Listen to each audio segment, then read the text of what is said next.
Kristus on üles tõusnud, ta on tõesti üles tõusnud, halleluuja. Armsad sõbrad, kätte on jõudnud ülestõusmise aja 4. pühapäev, mis kannab ladinakeelset nime jubilate. Ma usun, see sõna on teile tuttav, ka meie kasutame sõna juubel, juubeldama, see tähendab rõõmustama, hõiskama. Meie tänane pühapäev on selle nime saanud aga traditsiooniliste algussalmide järgi, mida loetakse või lauldakse jumalateenistuse alguses.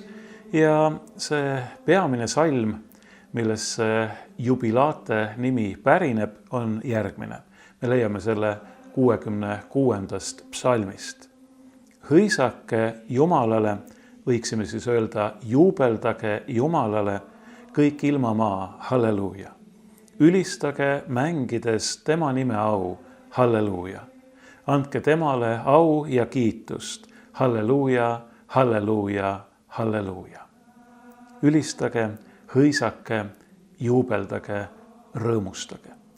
Ka meie tänane evangeelium kõneleb rõõmust, aga see evangeeliumi tekst on selline, kus see rõõmu kuulutus on üsna selgelt raamistatud sellele vastanduvaga ehk murega, kurbusega, võib-olla koguni ahistuse või ahastuse tundega. Ma loen teile selle evangeeliumi ette ja siis püüame sellesse üheskoos süveneda. Me leiame selle Johannese evangeeliumi 16. peatükist, kus Jeesus ütleb oma jüngritele nõnda. Veel pisut aega ja te ei näe mind enam. Ja taas pisut aega ja te näete mind jälle. Siis mõned ta jüngrid ütlesid üksteisele, mis see on, mida ta meile ütleb. Veel pisut aega ja te ei näe mind enam. Ja taas pisut aega ja te näete mind jälle. Ning ma lähen isa juurde. Nad ütlesid siis, mis see on, mida ta ütleb, veel pisut aega. Me ei tea, mida ta räägib. Jeesus märkas, et nad tahtsid temalt midagi küsida ja ütles neile, te arutate omavahel seda, et ma ütlesin, veel pisut aega ja te ei näe mind. Ja taas pisut aega ja te näete mind jälle. Tõesti, tõesti ma ütlen teile, teie nutate ja kaeblete, aga maailm on rõõmus. Teid kurvastatakse, kuid teie kurbus muutub rõõmuks. Kui naine toob last ilmale, siis ta on murelik, sest tema tund on kätte jõudnud. Aga kui ta lapse on sünnitanud, ei tuleta ta enam oma vaeva meelde rõõmu pärast, et inimene on sündinud maailma. Nüüd on teilgi muretsemist, aga kui ma näen teid jälle, on teie süda rõõmus ja keegi ei võta teie rõõmu teilt ära. Ja sel päeval ei küsi te minult enam midagi. Tõesti, tõesti, ma ütlen teile, mida te iganes palute isalt, seda ta annab teile minu nimel. Niisiis kurbus ja rõõm, koguni lein ja valu ja sellele vastanduv rõõm. Sellele vastanduv kahes mõttes, sest kõigepealt kõneles Jeesus sellest, kuidas, kui jüngrid nutavad ja kaeblevad, rõõmustab jumalatu maailm, aga siis kõneleb Jeesus ka sellest, et tema jüngridki saavad tunda rõõmu ja see on selline rõõm, mida nende südamest ei suuda mitte keegi ära võtta. Need sõnad, mida me kuulsime, kõneles Jeesus jüngritele enne oma kannatusi ja surma. Sellel viimasel õhtul, pärast seda, kui ta oli koos oma jüngritega õhtust söönud. See on tähelepanuväärne, et Jeesus teades ette, mis on tulemas, nähes ette oma kannatusi, valu ja surma, ei otsi mitte kinnitust või julgustust või troosti oma sõpradelt, oma kaaslastelt, vaid vastupidi, mõtleb nende peale, mõtleb ainult nende peale ja julgustab ise neid. See on tõeline sõprus, tõeline armastus. Mitte mõelda isegi endal ees seisvatele kannatustele, ohtudele, valule, surmalegi, vaid mõelda sellele, mis saab nendest, kes sinu peale loodavad, kes sinust sõltuvad, kellest sa hoolid, keda sa armastad. Ma usun, see on meile tuttav ja arusaadav, kui me mõtleme nende peale, keda me ise armastame. Või mõtleme ka nende peale, kelle armastust me oleme võinud kogeda.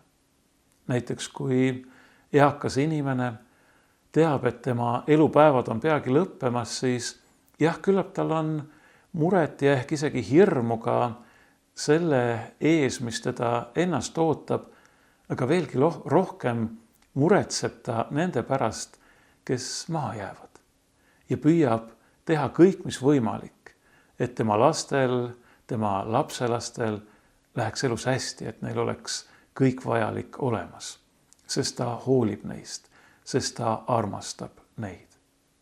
Umbes nii on see ka Jeesuse puhul, kui ta viimasel õhtusööma ajal oma jüngritele kõneleb. Ta ei mõtle mitte iseenda peale, kuigi ta teab, mis teda ees ootab, vaid ta mõtleb nende peale, ta julgustab, kinnitab ja trööstib neid. Jeesus teadis, et ta peab kannatama ja surema. Ta oli seda ka jüngritele mitu korda ette kuulutanud. See on tegelikult mõte, mida me võiksime aeg-ajalt lähemalt uurida või vaadelda, et kui kaua, kui pikalt Jeesus teadis seda ette, et ta peab kannatama ja surema. Me võime öelda, et inimesena, tõelise inimesena, nagu ta on, kui ta sündis siia maailma, siis ta oli samasugune väetilaps, nagu me kõik oleme olnud. Ja ta pidi väga palju asju õppima. Aga tõelise Jumalana pidi ta ju kõike ette teadma. Kuidas need kaks Jeesuses ühendatud on, eks see olegi meie jaoks müsteerium. Kindel on, et mitte ainult sellel viimasel õhtul, vaid juba palju varem Jeesus teadis, et ta peab kannatama ja surema. Ja sellegipoolest ei teinud ta midagi oma enda tuleviku kindlustamiseks, vaid nagu öeldud, mõtles ainult selle peale, kuidas kindlustada omade, oma jüngrite, oma armastatute, viimselt meie kõikide tulevikku ja mitte ainult siin maailmas, vaid igavesti, sest selleks ta oligi ju tulnud. Jeesus teadis, mismoodi tema kannatused ja tema surm mõjuvad tema jüngritele.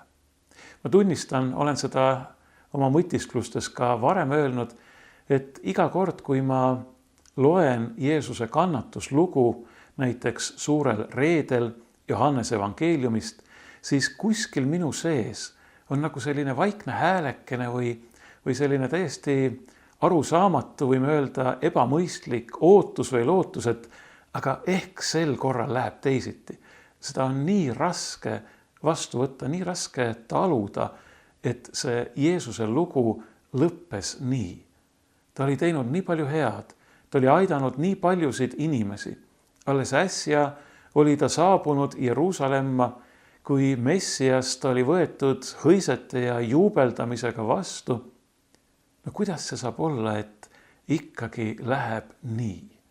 Selles, et Jeesuse jüngrid olid pärast tema kannatusi ja surma või neid nähes hirmul, et nad kaotasid lootuse, et nad ei mõistnud, et nad tundsid ahastust, et nad olid haaratud kurbusest ja leinast.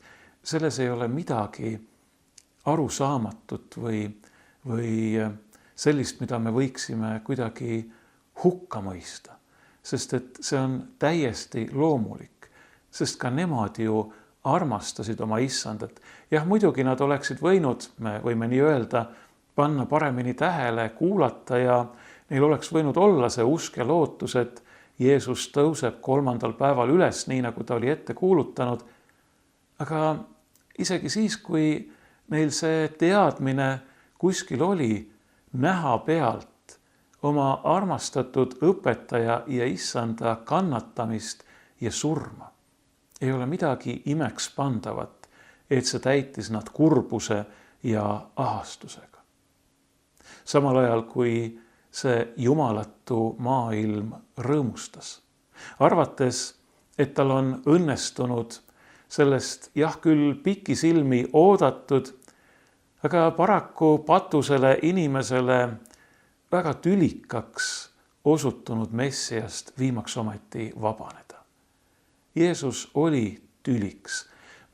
Kui me vaatame Jeesuse vastaste peale, siis jah, küllap ta ärritas neid, küllap neile ei meeldinud, et ta puudutas ka nende südametunnistust. Tuletame meelde seda lugu, kuidas Jeesuse juurde toodi keegi abielu rikkumiselt tabatud naine ja Jeesus ütles tema süüdistajatele, visaku esimene kivi, kes on ise ilma patuta. Ega meile ei meeldi see, kui meile südamesse taolisel viisil torgatakse, kui meie südametunnistus äratatakse ja meid süüdistama pannakse. Nii et küllap Jeesus ärritas või koguni vihastas tema vastaseid, aga põhiliselt me võime näha, et ta häiris neid. Ta tekitas neile tüli, neile probleeme. Ja isegi siis, kui nad pidid tunnistama, et ta teeb suuri imetegusid, ta oli teinud nägijaks pimedana sündinu, ta oli äratanud surnuist üles Laatsaruse, nad ikkagi pidasid paremaks temast lahti saada. Sest ta oli nende silmis pahanduse tekitaja, tüli tekitaja. Ja nüüd see oli neil õnnestunud ja nad olid rõõmsad. Aga Jeesuse jüngrid olid kurvad ja leinas. Ja see nende kurvastus ja lein oli väga siiras. Ma arvan, et nad päris kindlasti kurvastasid rohkem selle pärast, mida nad nägid temale osaks saavat, kui isegi selle pärast, et mis neist nüüd endist saab. Jah, võib-olla nad küsisid ka seda, nii nagu me kuuleme Emmausse teel olnud jüngreid ütlevad, et aga meie lootsime ju, et tema on see ja seal taustal justkui on see, et aga mis meist nüüd saab. Siiski ma usun, et nende kurbus Jeesuse surma pärast, tema kannatuste pärast oli siiras ja isetu, sest et neil pidi olema ütlemata valus näha pealt kõike seda, mida tehakse sellele, kes ise oli teinud kogu oma elu kõik selleks, et teisi inimesi aidata, julgustada, trööstida, üles tõsta ja üles ehitada. Milline valu pidi see olema, nähes sellist kannatust, kui meie näeme vahel fotosid või videokatkeid või loeme kuskilt artikleid inimeste kannatamise ja surma kohta, olgu tegemist sõjaga või looduskatastroofidega, eks meidki täidab siiras valu nende inimeste pärast. Ja küllap ka siis me mõtleme, et aga mis siis, kui meile peaks midagi niisugust juhtuma.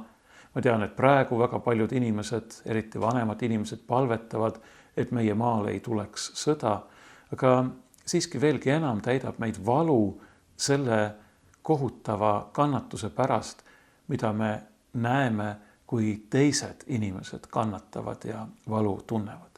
Eriti muidugi siis, kui tegemist on mõne meile lähedase inimesega, näiteks meie lastega. See on midagi, mida on raske kanda. Ja ma usun, et midagi niisugust tundsid ka Jeesuse jüngrid, kui nad nägid tema kannatusi ja surma. Ja sellega muidugi kaasnes veel see südametunnistuse valu ja piin selle pärast, et nemad ei olnud saanud teha ja nad ei olnud teinud midagi tema heaks. Veelgi enam, nad olid põgenenud.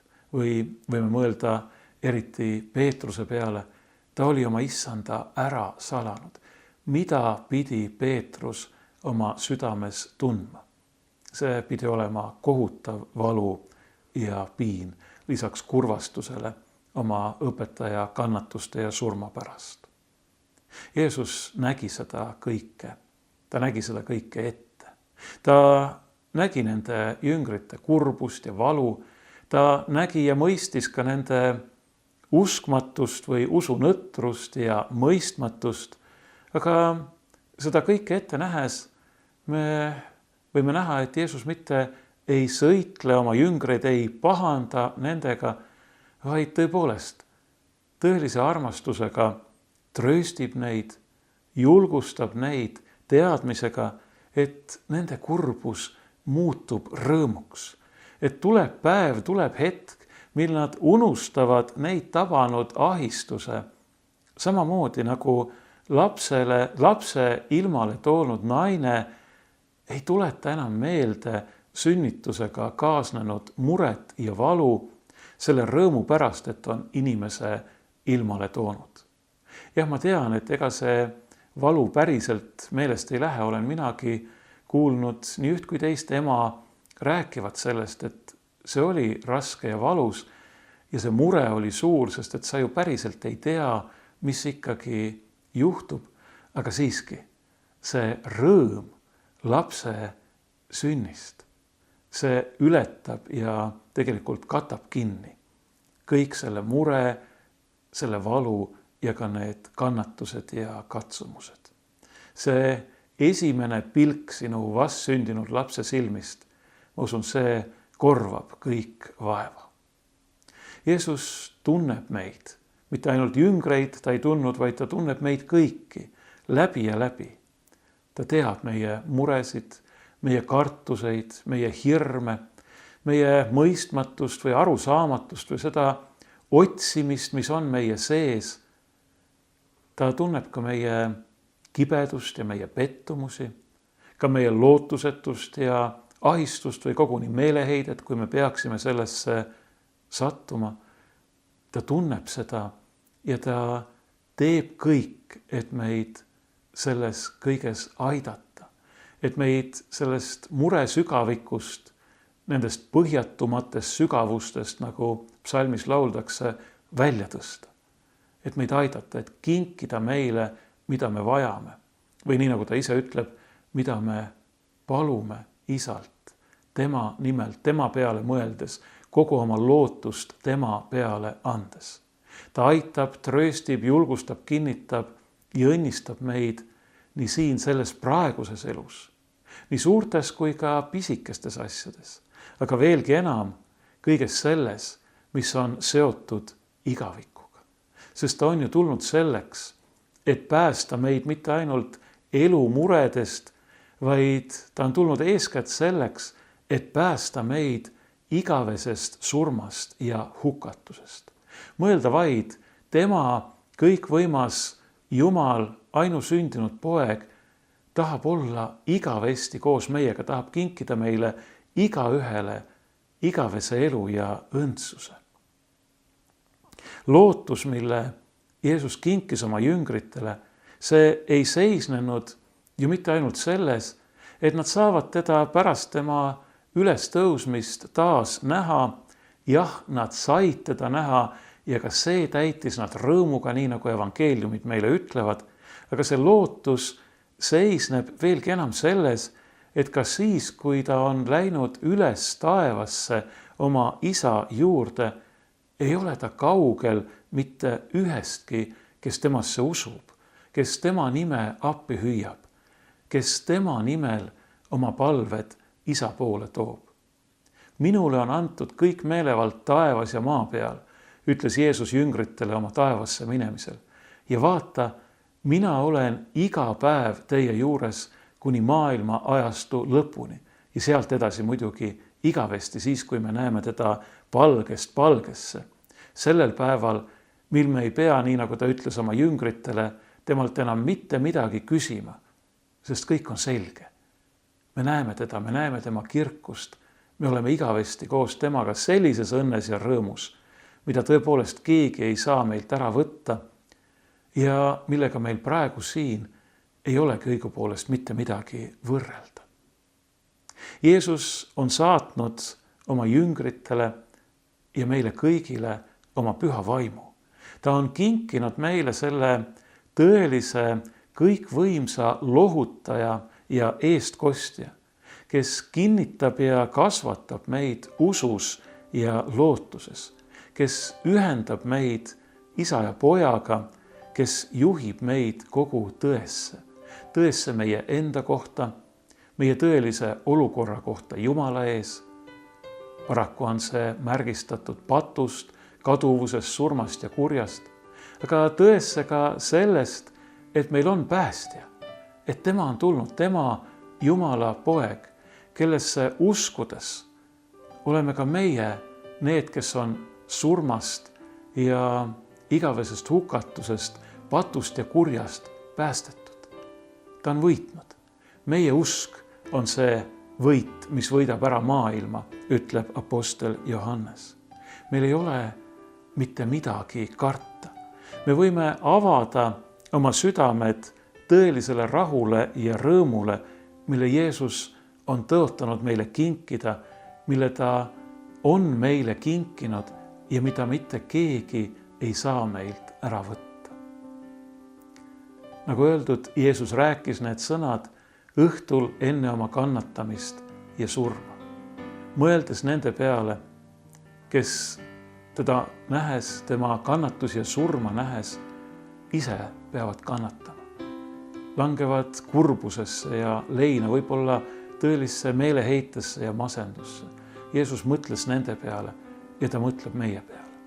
Ta näeb ka meie muret, ta näeb meie kurbust, ta näeb ka meie kannatusi ja ta ei ole meist kaugel. Ta on meie juures. Ükskõik millises olukorras me ka oleme, kui lootusetuna see võib näida, me võime alati tõsta oma silmad tema ristile, teades, et ta on tulnud selleks, et jagada meiega kõike, kuni lõpuni, kuni surmani. Aga ka selleks, et meie võiksime jagada temaga kõike, kuni taevase kirkuse ning igavese õnne ja rõõmuni.